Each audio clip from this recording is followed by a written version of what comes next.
আসন্ন জাতীয় নির্বাচন এবং গণভোট উপলক্ষে যে ভোট কেন্দ্রগুলো আছে সারা দেশে প্রায় 42,000 ভোট কেন্দ্র, এই সবগুলো কেন্দ্রেই সিসিটিভি স্থাপনের একটা উদ্যোগ নেওয়া হয়েছে।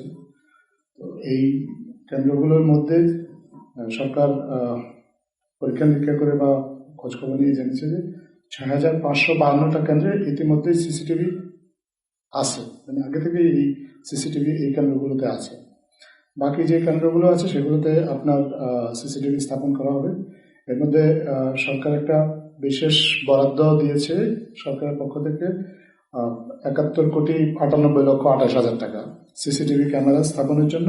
এই টাকাটা ব্যয় হবে মূলত আপনার 21,946টি অতি গুরুত্বপূর্ণ এবং ঝুঁকিপূর্ণ কেন্দ্র, যেগুলো সেখানে এই টাকাটা দিয়ে সিসিটিভি স্থাপন করা হবে।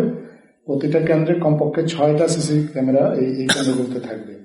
এর বাইরে যে কেন্দ্রগুলো আছে সেই কেন্দ্রগুলোতে স্থানীয় প্রশাসনের উদ্যোগে এবং তাদের আর্থিক বরাদ্দের মাধ্যমে সিসিটিভি ক্যামেরা স্থাপন করা হবে।